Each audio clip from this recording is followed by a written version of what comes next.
Olá a todos, todas, bem-vindos ao ciclo de debates do Amazoniar.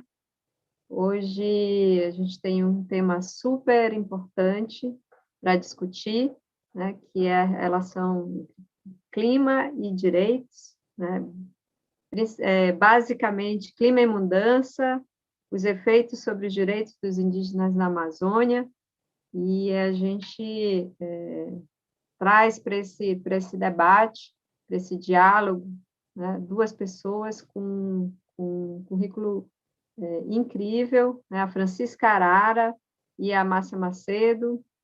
Então, vamos começar falando um pouco sobre o Amazoniar, né? O Amazoniar, ele é um projeto centrado no diálogo para entender melhor o atual processo de reação global ao que acontece na Amazônia, e como isso afeta as relações entre o Brasil e o mundo, né? Basicamente, a Amazônia e o mundo. É uma série de transmissões ao vivo, bilíngue, e que acontece 2 vezes por mês. Convidamos pessoas brilhantes para informar sobre diferentes assuntos acerca dos problemas da Amazônia, trazendo o mundo para mais perto da maior floresta tropical do planeta. O segundo ciclo de 4 debates, ele incidirá em temáticas na perspectiva de diferentes comunidades indígenas sobre os direitos humanos, conservação florestal, mudança do clima e o desenvolvimento sustentável da região. O nosso tema de hoje, ele está relacionado a clima e direitos, né? E para falar desse tema, a gente vai chamar aqui a Márcia Macedo, que é diretora do programa de água do Udwell Climate Research Institute, nos Estados Unidos. Seu trabalho explora como a expansão agrícola e as mudanças climáticas estão alterando o fluxo da água das paisagens tropicais, e por meio de projetos como, por exemplo, o Climate Source, que é uma plataforma fantástica, né, que mostra como as mudanças climáticas estão impactando os territórios indígenas e as áreas protegidas da Panamazônia, né? Ela participou de eventos com foco na temática indígena nas reuniões climáticas da ONU, e atualmente faz parte do grupo de pesquisadores do painel científico da Amazônia, né? Bem-vinda, Márcia, obrigada aí por estar com a gente nessa hora. E a nossa segunda convidada é a Francisca Arara, do povo Xauandauá, do estado do Acre. Ela é chefe do Departamento de Regulação do Instituto de Mudanças Climáticas e Regulação de Serviços Ambientais, o IMC, no Acre, né? E presidente do Comitê Regional para Parcerias com Povos Indígenas e Outras Populações Tradicionais. Bem-vindo, do GCF, né? Da Força Tarefa dos Governadores. Bem-vinda também, Francisca, é um prazer estar aqui com vocês, duas mulheres super fortes. Então, hoje nós vamos discutir esse tema, que é um tema fundamental, que é o tema de clima e mudança e os efeitos sobre os direitos dos povos indígenas, né? Aproveitem aí esse debate. Então, para isso, eu estou vou chamar aqui a Márcia para dar sua primeira contribuição nesse tema. Obrigada, Anne. Bem, primeiro, boa tarde a todos e a todas. Queria agradecer muito o convite de estar aqui com vocês. Acabei de conhecer a Francisca há pouco tempo e é um prazer realmente enorme estar aqui e participar com vocês dessa conversa. Como a Anne falou, a minha formação é mais em ecologia e eu trabalho bastante com essa questão de dinâmicas de uso da terra e como isso afeta o clima regional e como ele interage com o clima global também. Então, eu queria trazer alguns pontos, assim, só para anivelar e explicar um pouco essa interação floresta-clima e o papel dos povos indígenas na manutenção da floresta em pé. Então, o primeiro ponto sobre o papel das florestas na regulação climática. Eu trabalho muito com o grupo de pesquisa no sudeste da Amazônia, ali perto das cabeceiras do Rio Xingu, no norte do Mato Grosso, e como parte dessa pesquisa, a gente mede a quantidade de água e de carbono, dióxido de carbono que entra e sai da floresta, e a gente vê que uma só árvore na Amazônia consegue bombear 500 litros de água de volta para a atmosfera todo dia. E recentemente teve um estudo que foi publicado que estimou que existem por volta de 390 bilhões de árvores na Amazônia. Então, se você imagina 500 litros por árvore, vezes 390 bilhões de árvores na Amazônia, você começa a ver a dimensão da quantidade de vapor d'água que volta para a atmosfera por causa dessas florestas. Essas florestas criam a sua própria chuva, elas regulam o clima ali da região, e elas conseguem, com isso, resfriar a superfície da Terra.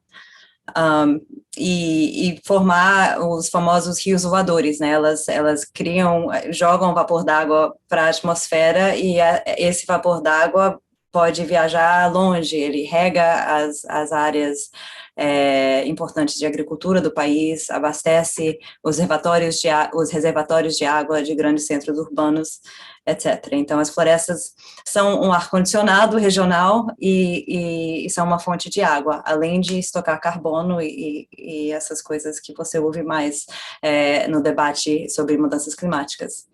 O segundo ponto é que essas florestas só existem hoje na Amazônia por causa das ações dos povos indígenas. Os povos indígenas, as terras indígenas, hoje representam metade da floresta remanescente da Amazônia, e todos os estudos científicos, eu participei de um ano passado, mostram que onde tem terra indígena, onde tem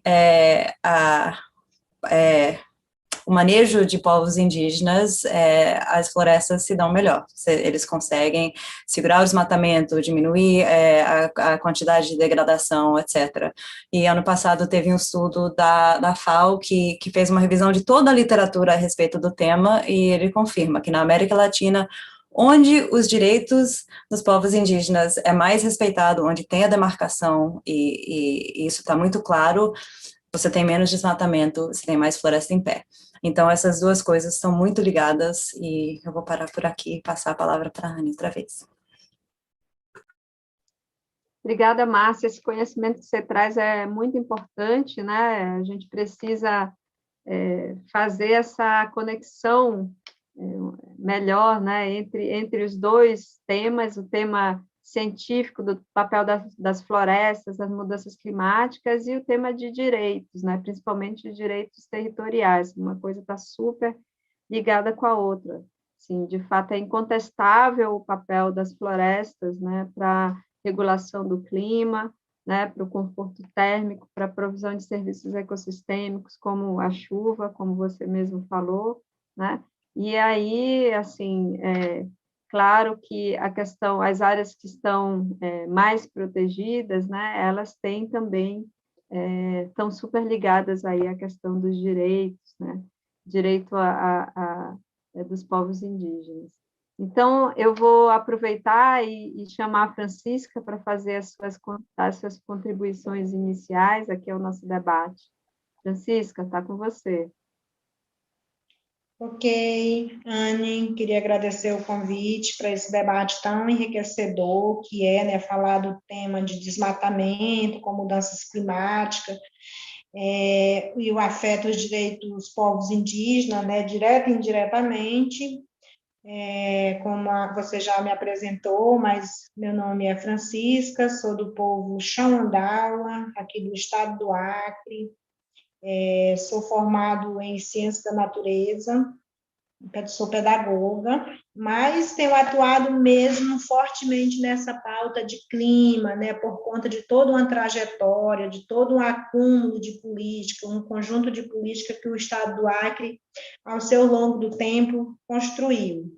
Após a demarcação do nosso território, né, surgiu a necessidade de nós cuidarmos do nosso território, para que a gente venha sobreviver dentro do nosso território, criar nossos filhos, nossos netos, nossos bisnetos, e cuidar da nossa biodiversidade, da fauna, da flora como um todo.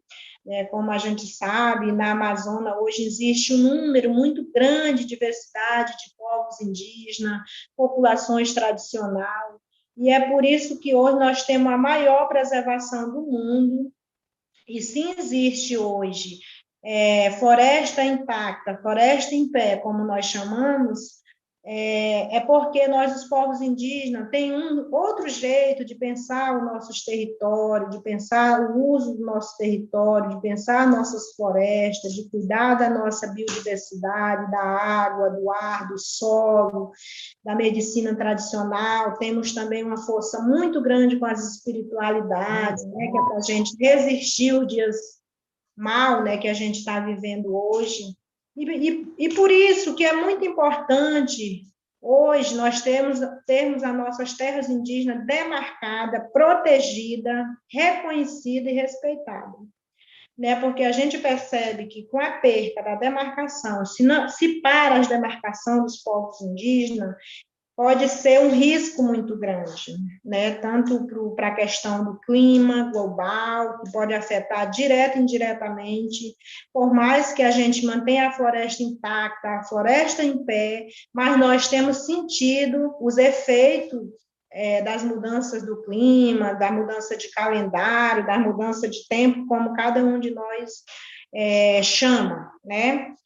E por termos esse jeito de pensar os nossos territórios, porque nós pensamos no nosso uso do nosso território, isso para nós é sustentabilidade, né? Eu costumo dizer que nós temos a riqueza maior do mundo, que o mundo está de olho, que é a nossa terra, que é a nossa floresta. E por nós termos esse nosso jeito de cuidar da floresta, de pensar nos nossos territórios, nós somos vistos como um atrapalho para o país, como que nós impede o desenvolvimento e que nós não gera emprego. Mas eu quero dizer aqui, né, que nós, os povos indígenas, nós temos a riqueza maior do mundo, que é o estoque de carbono, que hoje serve até mesmo para a captação de recursos do país, dos estados, que é os recursos naturais, que é porque nós mantemos a floresta em pé, cuidamos da água. E aí precisamos ser ouvidos, né? Precisamos ser respeitados para participar também dos debates, como nós estamos aqui hoje, para nós levar a nossa voz naquilo que se refere aos povos indígenas. Né? Nós sabemos que o desmatamento e a degradação florestal gera mudanças climáticas, e isso impacta direto e indiretamente nós, os povos indígenas. Tanto seja ele na perca de alimento, nos problemas que causam a saúde, nas pragas, nas produção, a gente é afetado direto e indiretamente. Então, nós precisamos rever. É errado desenvolver? Não, mas a gente precisa pensar como usar a floresta, como fazer esse uso da floresta, fazer de uma forma organizada.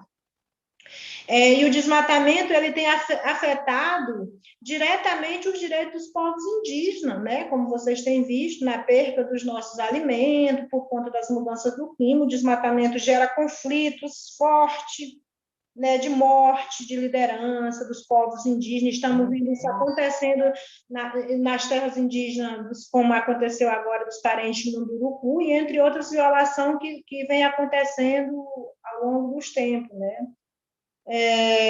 Gera ataque à liderança e até mesmo o órgão, né?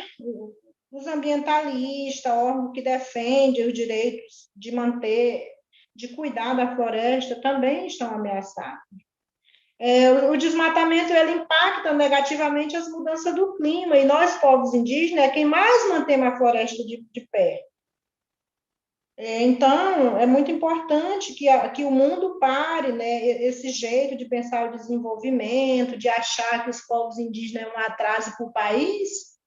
Não, a gente tem o carbono, a gente tem o estoque, né, que todo mundo está correndo atrás, quer captar recurso, e a gente precisa ser ouvido e ser respeitado, e a demarcação das terras indígenas precisa acontecer. Eu acredito muito nisso, Anne.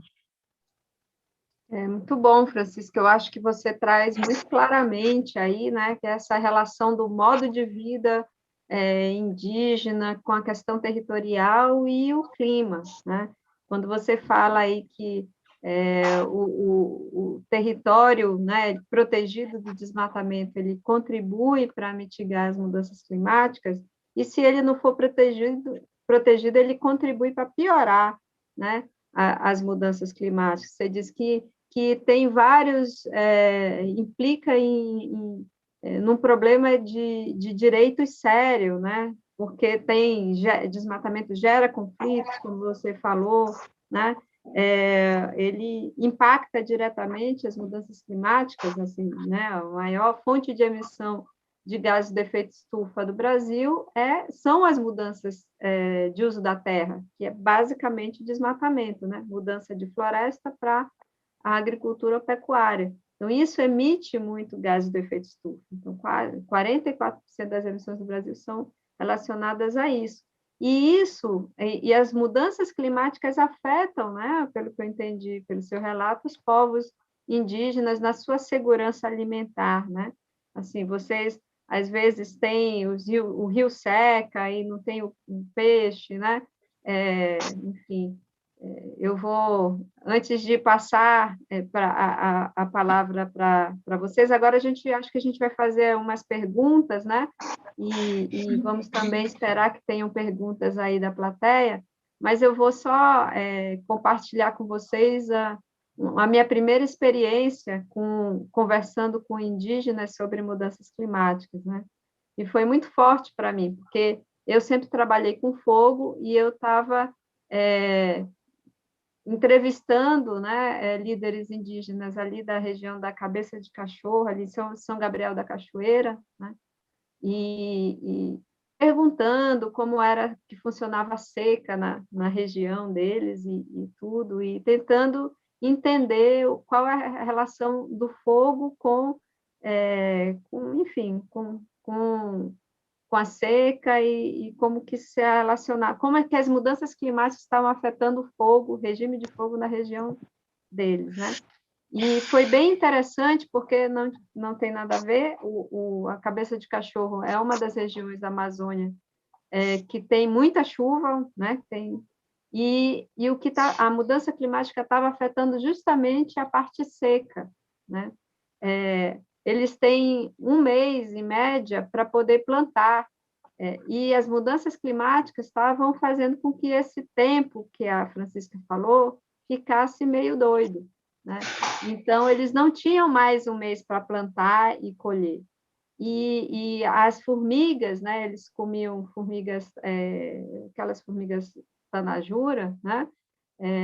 E elas não faziam a revoada na época que eles costumavam fazer, né? Então tinha um efeito claro na segurança alimentar daquele povo, né? Tem, na realidade, as mudanças climáticas têm tido um efeito. Então, eu vou inverter agora, Márcia, vou passar para a Francisca e perguntar para ela se ela tem alguma história, assim, como essa, ou que ela vivenciou, ou que ela ouviu de outros indígenas, enfim, que ela pudesse compartilhar com a gente. Francisca, você tem alguma história dessa para contar para a gente? Então, Anne, são muitas histórias, né? Aqui no estado do Acre, nós temos um trabalho que foi construído ao longo do tempo, com a participação da Comissão Proíndio, do governo do Acre, que é os planos de gestão territorial e ambiental. Para além dos planos de gestão territorial e ambiental, nós temos os agentes agroflorestais indígenas, que hoje é um total de 192 agentes agroflorestais, de 36 terras indígenas, de 14 povos, equivalente a 14% do território do Acre é território indígena. Como eu falei lá antes na minha fala, houve a necessidade desses agentes agroflorestais, eles prestam um serviço, são responsáveis um trabalho, né, realizado dentro da comunidade. Esse trabalho ele começou na educação escolar indígena. A gente viu que, para nós, professores, ficava muito pesado a gente cuidar, né, da sala de aula, cumprir a carga horária, e surgiu essa outra categoria, que eles têm um papel de,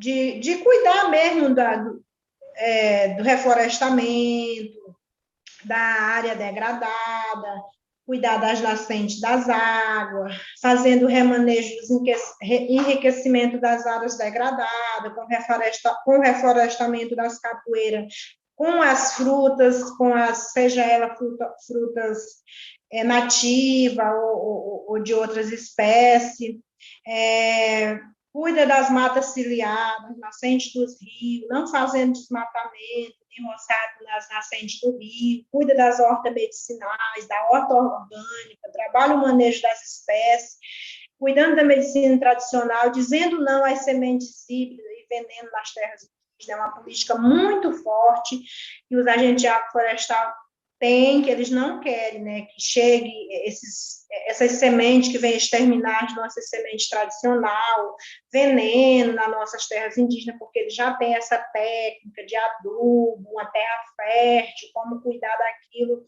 valorizando as sementes tradicional e muito mais, né, cuidando da biodiversidade como um todo.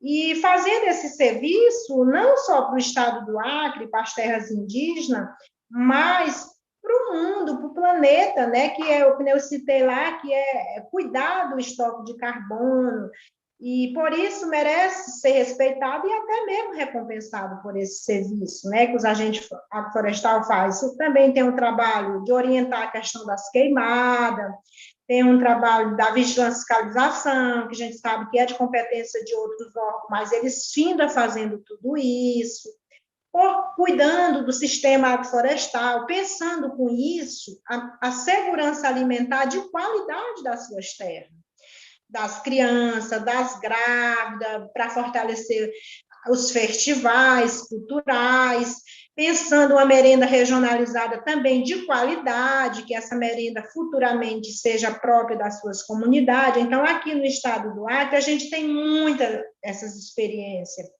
né, que os agentes de agroflorestal, junto com os professores, com as famílias, são conscientizados. O agente agroflorestal, ele é um ator que ele sensibiliza as comunidades para que as famílias cuidem dos seus territórios. Como?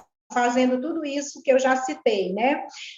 Cuidando do seu território, plantando, reflorestando, não levando veneno, não acabando com a nascente da água, reflorestando as áreas de capoeira com as frutas exóticas, que a gente chama, né? E fortalecendo as nativas também, porque a gente tem que fortalecer aquilo que a gente é da nossa cultura mesmo, mas hoje há necessidade da gente cuidar do nosso território, porque nós vivemos impactados. É município, é os nossos vizinhos, é os ribeirinhos, é os extrativistas, e a gente não quer que os nossos filhos cresçam conhecendo tudo isso que eu estou falando aqui na história, né? Só no desenho, conhecendo, fazendo o manejo das caças, né? Para que os nossos filhos cresçam conhecendo as espécies, não só na história, como a gente já vê em muitos cantos, as crianças não conhecem mais o tatu, mais a paca, e nós não queremos que chegue nesse nível, né? Aqui no estado do Acre. Então, os planos de gestão territorial, ele tem um papel fundamental, que a gente faz essa manutenção, né, desse trabalho, e as terras indígenas é importante, porque faz essa manutenção do estoque de carbono. Então, dentro disso, a gente faz várias caixinhas, né, cuidando de toda uma política que seja saudável para nossas terras, eu costumo dizer que nós temos a riqueza maior do mundo, Anne, que é a nossa terra, que o mundo está de olho, que é os nossos territórios. Então, por que nós somos considerados pobres? Por que nós somos um atraso para o país, se nós temos a riqueza maior do mundo, que o mundo está de olho, que as pessoas estão de olho nos nossos territórios. Qual é o conceito de riqueza? Qual é o conceito de pobreza? Você chega numa terra indígena, você vê a organização do lixo orgânico, não orgânico, todo mundo com seu saque, agora é tempo dos roçado, manejado, planejado, você não paga luz, você não paga IPTU, você tem uma vida livre para passear, para fazer o seu festival. Então, isso precisa ser visto de uma maneira diferente, né? Que a gente não é um atraso para o país, nós somos uma solução. Nós somos uma solução para o mundo, para o país, porque eu costumo dizer que os estados não estão dando de conta nem de quem mora, né, na zona urbana, imagina se preocupar. Claro que tem que se preocupar, as políticas públicas têm que chegar de acordo com a realidade e a especificidade de cada povo. Não é fazer para o índio, mas tem que fazer com os índios, ouvindo os povos indígenas, o que realmente a gente pensa sobre isso. Legal. Então, eu vou passar uma pergunta para a Márcia, que é assim, acho que é a pergunta que todo mundo quer ouvir, ouvir a resposta, né? Qual o papel das terras indígenas no equilíbrio climático da Amazônia, assim, e do planeta, né? Você pode dar algumas pistas para a gente sobre isso? Bem, eu falei um pouquinho, assim, no começo, né, que as terras indígenas e áreas protegidas, mas as terras indígenas em especial, contém a maioria das florestas remanescentes, né, e por isso elas têm um enorme estoque de carbono que a gente precisa segurar. Agora a gente precisa parar de emitir carbono de qualquer jeito e também tirar carbono da atmosfera para mitigar os impactos de mudanças climáticas, né? Então a gente já chegou no ponto que, sim, daqui não pode passar. Então a floresta amazônica é um tesouro nesse sentido, né? Armazena muito carbono e, além disso, tira carbono da atmosfera. Já é uma solução para o problema de mudanças climáticas, e os povos indígenas, como já foi colocado, assim, têm sido muito eficazes em manejar essas florestas, em manter essas florestas em pé e valorizar todos os serviços ecossistêmicos, não só a estocagem de carbono, mas a biodiversidade e essa coisa da regulação climática regional, né? Então, é um trabalho que, bem, se não tivesse sido feito, a gente já estaria perdido hoje. Então, assim, foi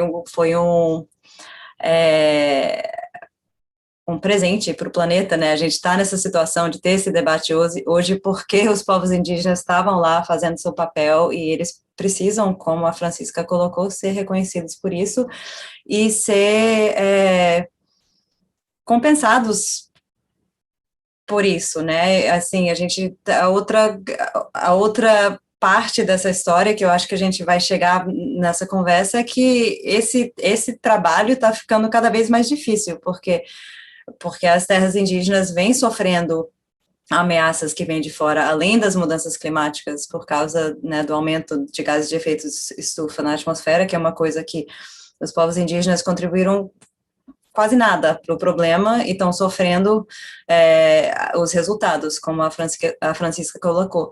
Mas também temos outros problemas atrelados a isso, né? O aumento no desmatamento nos últimos 2 anos é muito preocupante. O fato, né, das mudanças climáticas está aumentando a intensidade e frequência de secas na região, está mudando a dinâmica de fogo, que é uma área que a Anne trabalha bastante, né? Quer dizer que florestas que antigamente não pegavam fogo, não é uma parte natural da Amazônia a floresta pegar fogo, são florestas vulneráveis ao fogo. Elas queimavam cada 500 anos, cada 1000 anos no passado, e hoje você vê fogo entrando a cada 5, 10, 15 anos. Então, é um problema que está cada vez mais urgente e que apesar dos povos indígenas saberem muito, assim, ter muito conhecimento em como manejar esses desafios, eles também precisam do apoio da sociedade para continuar exercendo esse papel, né? A gente precisa manejar essas pressões que vêm de fora para poder manter as florestas e mitigar a questão de mudanças climáticas regionais e globais. Não, com certeza, né? Os povos indígenas, eles têm um papel fundamental na mitigação das mudanças climáticas globais, porque eles estão ali protegendo, né, de uma certa maneira, o seu território e evitando que toneladas e toneladas de gases de efeito estufa sejam liberados, né, para a atmosfera. Então, Francisca, voltando agora para você, né, assim, vocês têm um papel grande na mitigação, mas seria interessante saber a sua percepção de quais os impactos das mudanças climáticas para vocês, né? Tipo, se você puder falar um pouco sobre isso, e não sei se você tem alguma história sobre isso, né? O pessoal já está sentindo o efeito das mudanças climáticas lá na sua terra? Como é que está isso? Conta aí para a gente. Então,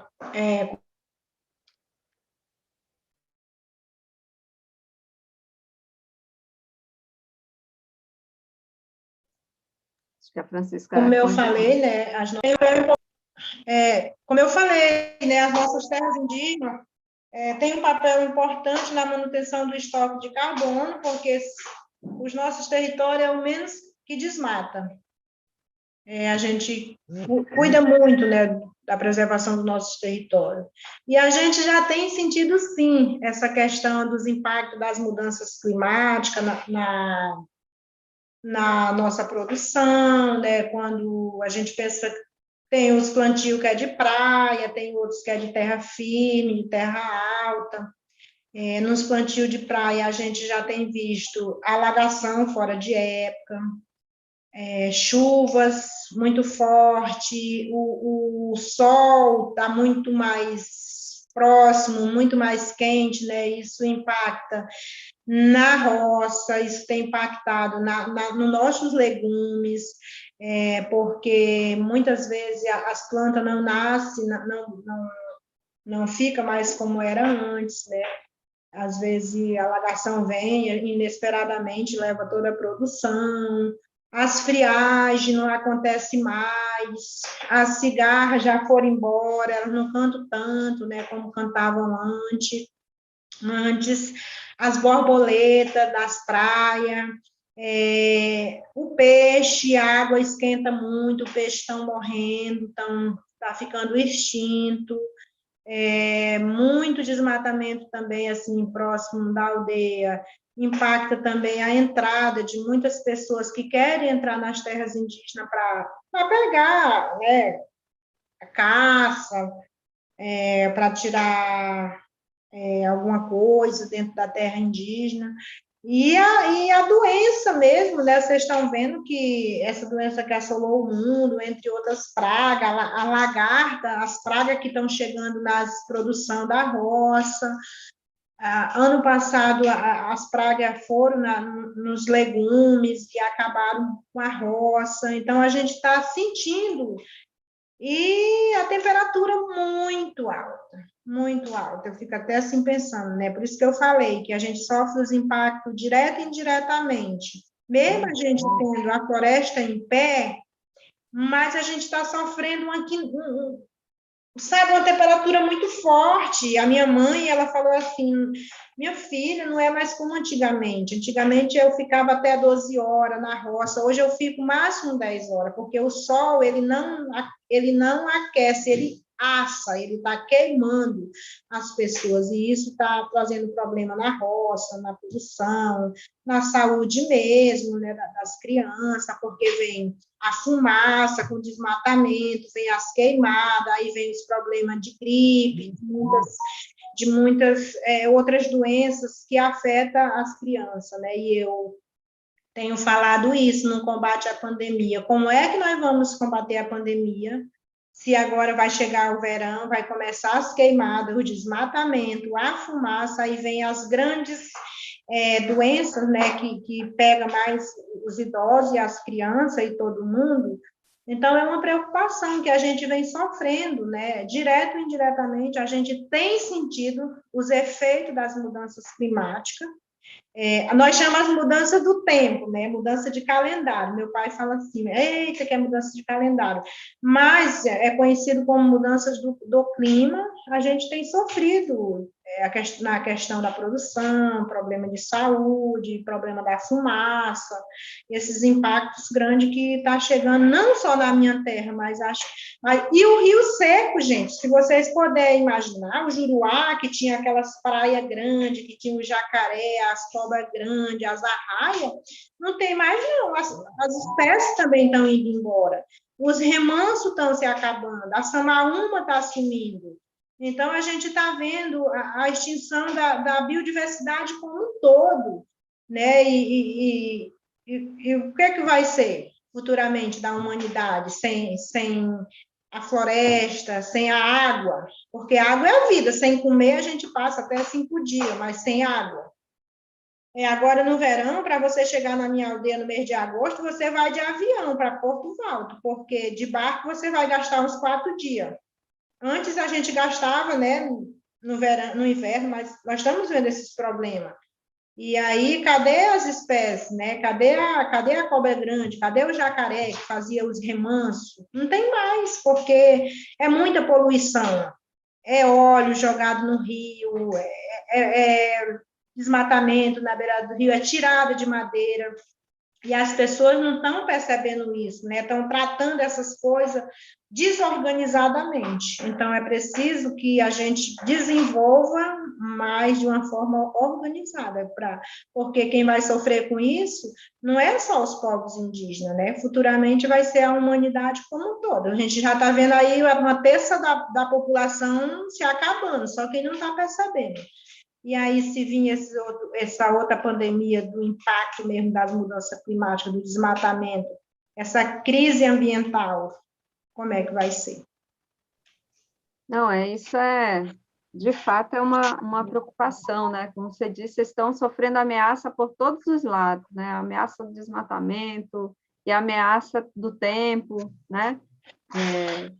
E essa questão do conhecimento tradicional, ela é super importante no que diz respeito, né, ao processo de adaptação às mudanças climáticas, né?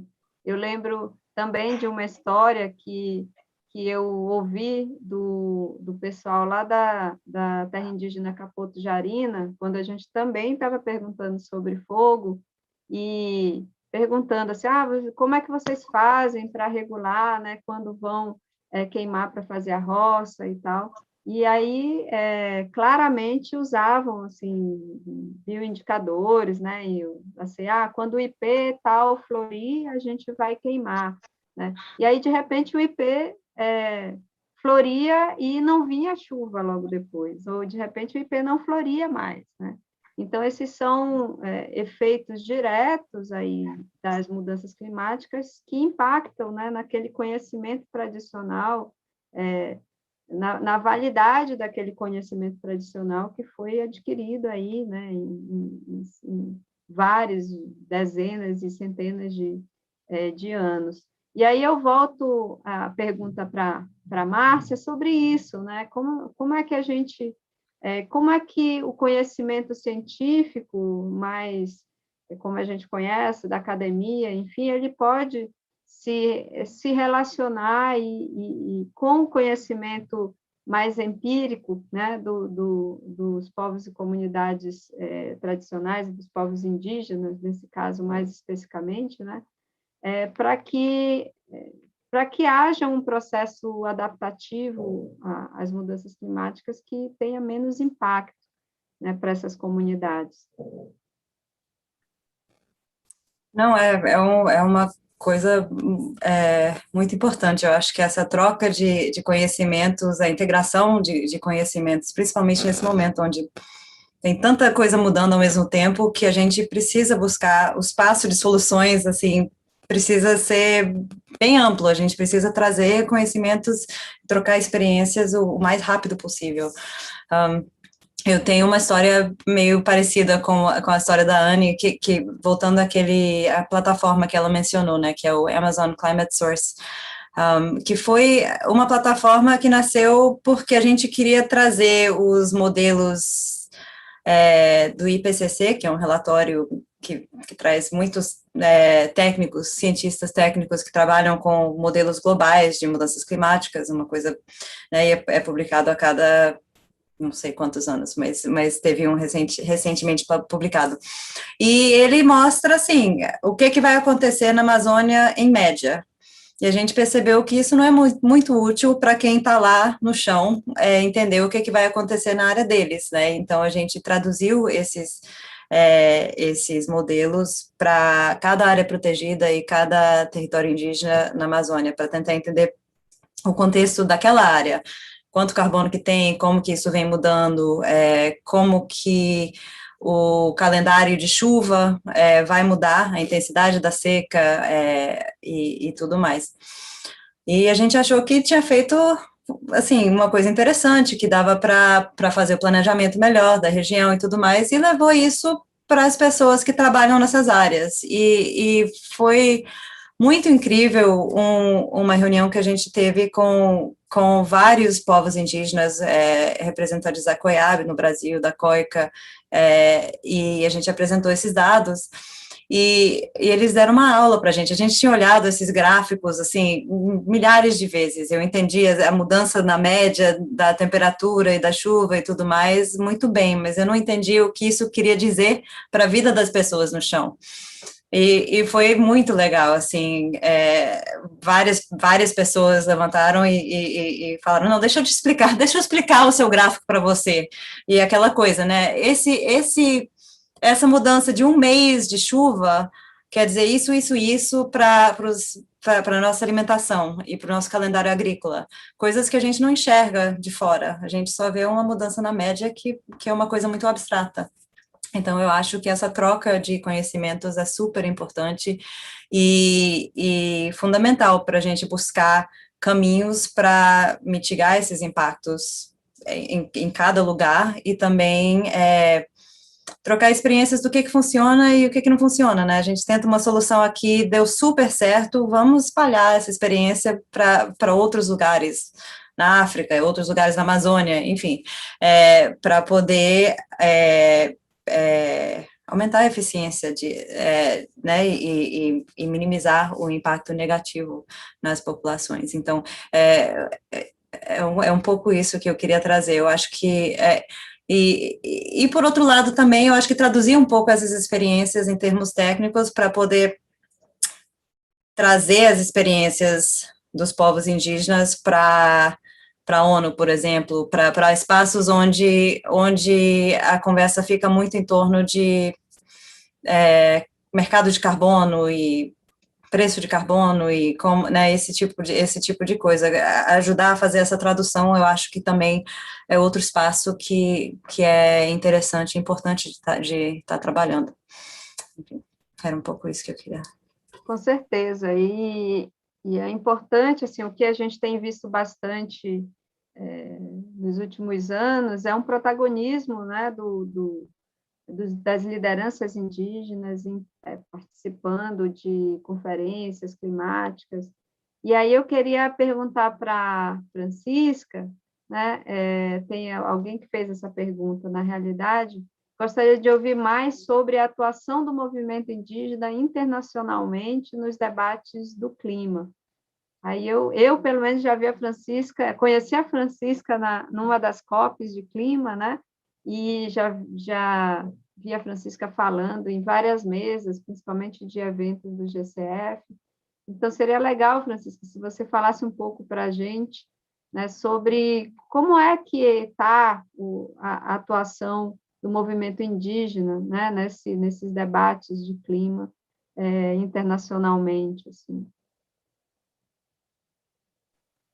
Então, A participação do movimento indígena nas conferências do clima, seja nas COP ou em outros debates, tem sido muito forte, desde a participação da PIB, a COIAB, para além de outras organizações indígenas local, né, também dentro do Comitê Global, dentro do Comitê Regional para Parceria com Povos Indígenas e outras populações tradicionais. A participação dos indígenas tem sido muito forte.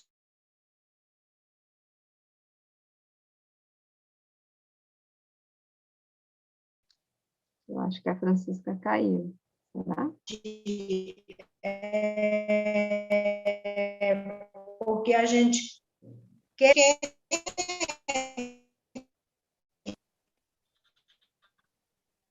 Acho que deu um.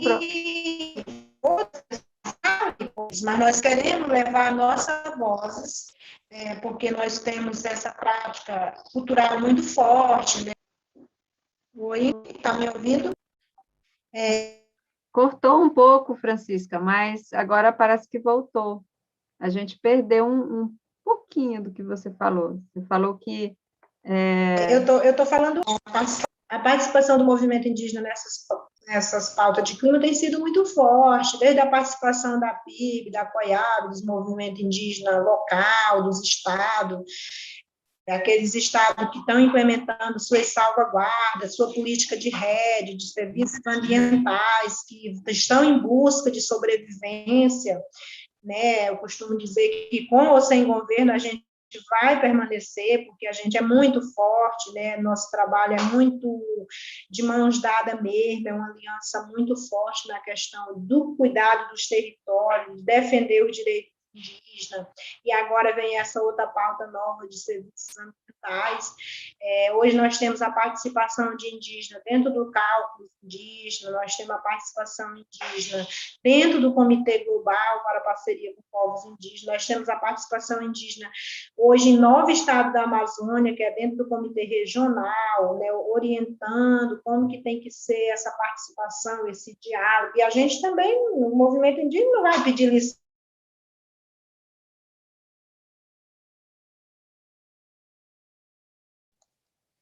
Francisco, acho que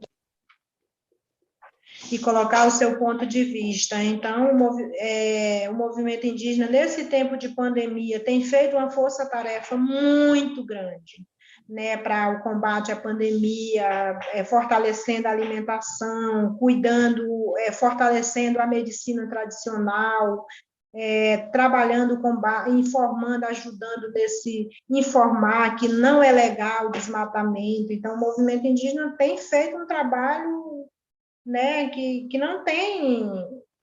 É um trabalho muito bonito, né, que a gente tem, que o movimento indígena tem feito, e hoje eu, como presidenta do Comitê Regional para a Parceria com os Povos Indígenas, tenho reforçado isso, que é muito importante ter esses espaços reconhecidos e respeitado e construído com a participação dos povos indígenas, seja ele onde for, nas negociações, com as representações, com as cooperações.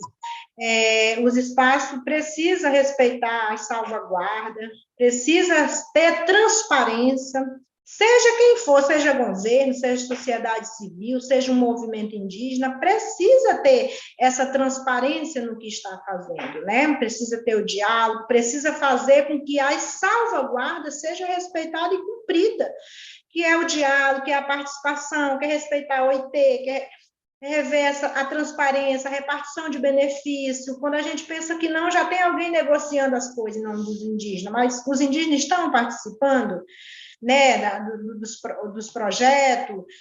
A gente tem percebido muito isso. Então, o movimento indígena, a COIAB também tem se organizado, aqui no estado do Acre também, todo mundo se organizou com o apoio dos parceiros. A gente fala também que é muito importante ter a participação dos parceiros, né? Nem índio faz nada só, nem os parceiros faz nada só, ninguém faz nada só. Então, tem que ter uma aliança muito forte, mas não é fazendo para, é fazendo com, né? Hoje nós temos ideia, nós temos pensamento, nós sabemos o que queremos defender, Então, qualquer negociação tem que ter a participação dos povos indígenas, e é por isso que esse esforço que o movimento indígena tem feito de estar nessas negociações, nessas partes, né, de conferência, de clima, levando a sua voz, dizendo, nós estamos aqui, nós queremos ser ouvidos, nós somos parceiros,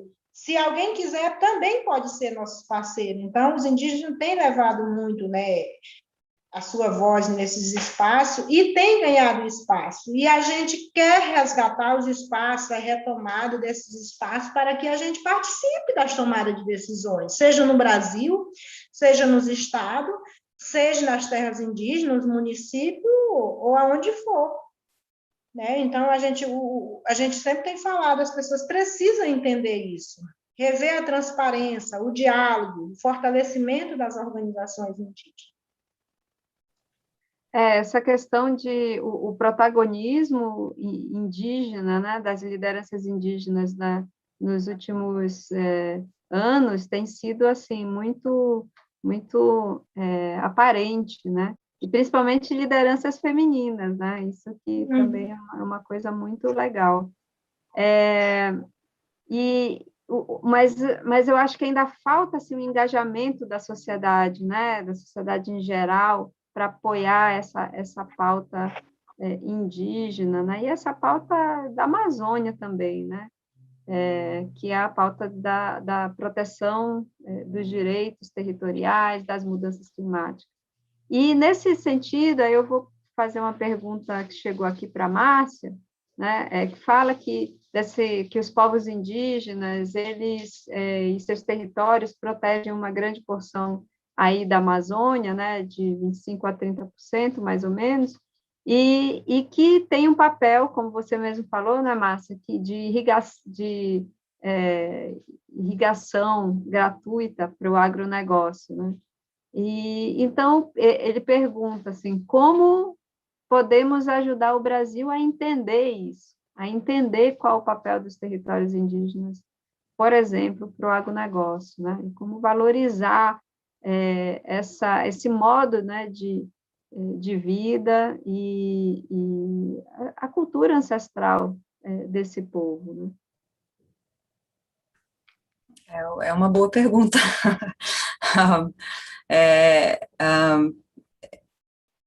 Eu acho que um pouco essa tradução, né, de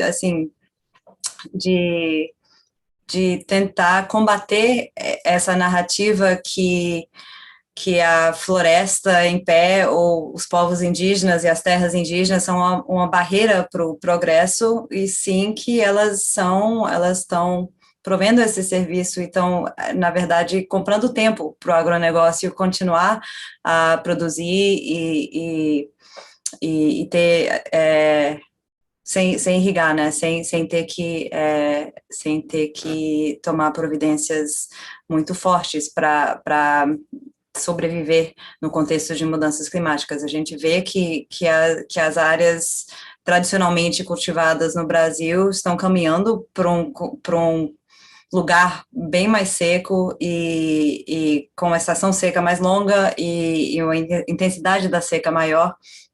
Então, já vai ter que ter uma adaptação nesse contexto. Se você tira a floresta que tá ali, você imediatamente aumenta a temperatura regional em 5 graus Celsius, ali, localmente. E se você começa a tirar muito mais do que já foi desmatado, que é 20% da Amazônia, você vai começar a afetar o ciclo de chuva. A gente já está nesse limiar, a gente não sabe exatamente onde ele é, mas a gente sabe que está próximo.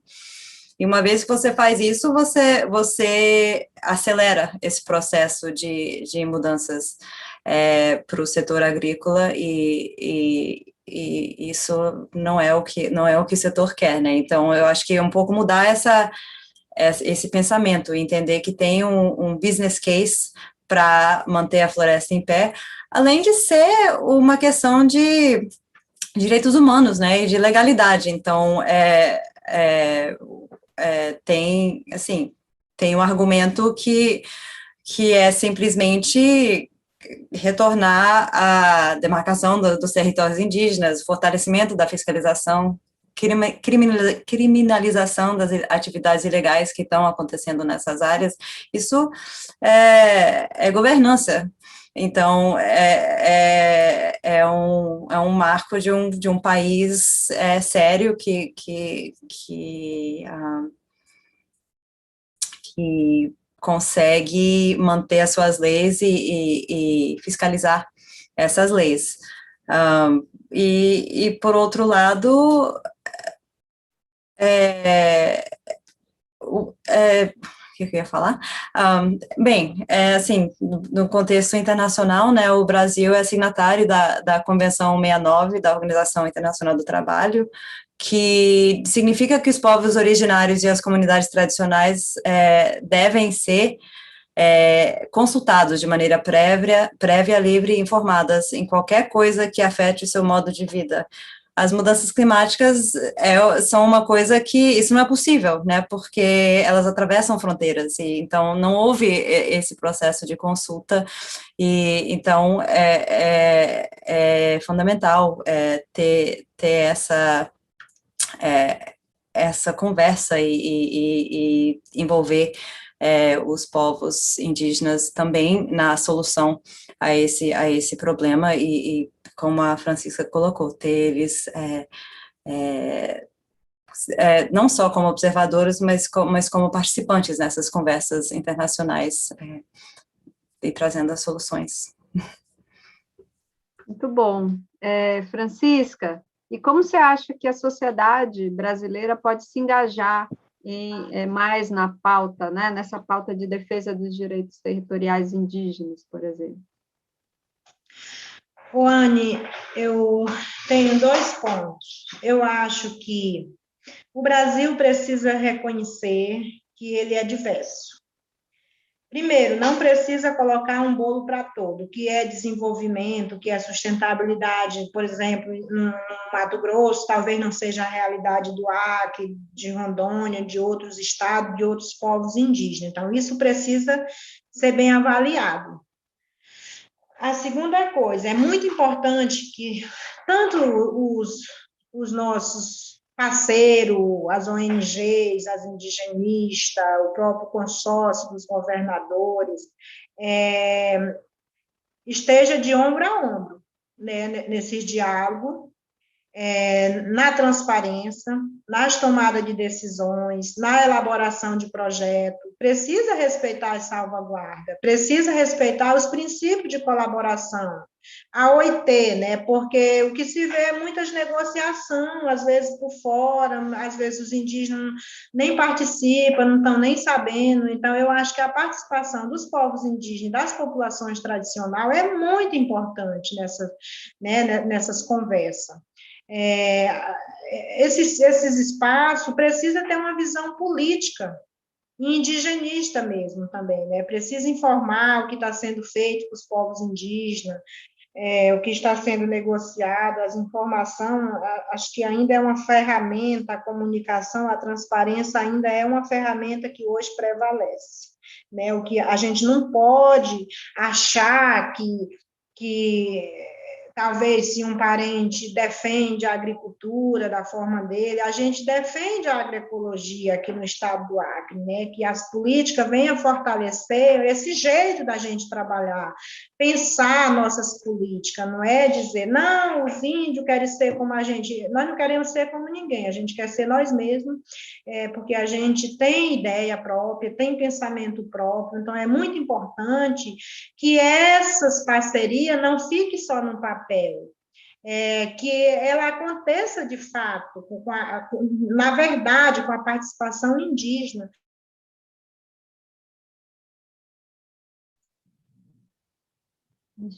Francisca? Acho que você falhou de novo. Que esses espaços... Pode continuar, Francisca, é porque você caiu um pouquinho, mas... Não, eu estou falando isso, que é muito importante que as parcerias, seja ela de governo, dos nossos parceiros, das indigenistas, das ONGs, do consórcio, não fique só no papel, que ela aconteça mesmo de verdade, né? Porque a gente vê, muitas vezes, a gente não é respeitado os espaços que é construído. Quando a gente pensa que não, pula por cima de tudo e vai lá, negocia com os Estados Unidos, com não sei quem, capta recursos, muitas vezes os indígenas não faz parte dessa conversa, né, dessa transparência. Então, é muito importante que isso aconteça de fato, né? Com as representações indígenas maior, não só as representações indígenas maior, mas com as bases, porque se as bases não estiverem fortalecidas, não adianta nós pensar a organização maior, porque muitas vezes nós não temos perna nem para ir na nossa aldeia, imagina para estar cuidando de uma política ampla. Então, precisa fortalecer as organizações local, a organização regional também, né? As organização maior é um suporte da coisa mais ampla, né? Mas precisa fortalecer as organizações, esse diálogo não precisa ficar só comigo, como presidente do comitê regional, mas precisa, de fato, chegar nas aldeias, chegar essas informações nas pontas, né? Muito bom,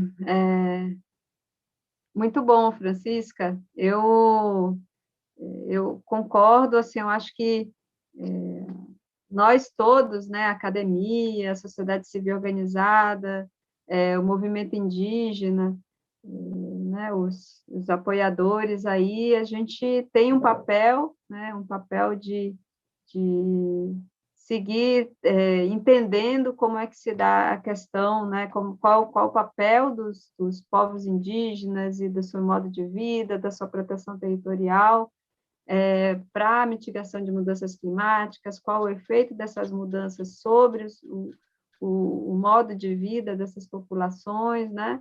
E tentar fazer esse link entre clima e direitos, né? E então foi isso, esse papo aqui de 1 hora, foi com esse intuito de começar um pouco esse debate, né? A gente vai ter no próximo episódio do Amazoniar, nós vamos ter o David Kaimovitz, da FAO, e o Toya Machineri, da COIAB, né, que vão falar sobre o papel dos povos indígenas na conservação da floresta. Então, vai ser uma continuidade um pouco desse debate que a gente teve hoje aqui, né, e eu queria aproveitar aqui para encerrar, agradecer a Márcia Macedo, agradecer a Francisca Arara, né, pelas suas contribuições, pelas suas colocações, e agradecer também a vocês que estiveram aqui acompanhando a gente, né, e convidar vocês para o próximo Amazoniar. Tá bom, gente? Obrigada, um abraço. Obrigada, Anne. Desculpa aí que minha internet de vez em quando estava falhando, mas eu espero que vocês tenham ouvido o que eu falei. Para mim foi um prazer mesmo estar com vocês. Eu acho que nós levar nossas vozes nesse espaço é muito importante para levar a voz indígena mesmo, tá? Obrigada mesmo a você e todos os participantes. Obrigada a você, Francisca. Fundamental. Obrigada, Márcia. Obrigada, pessoal.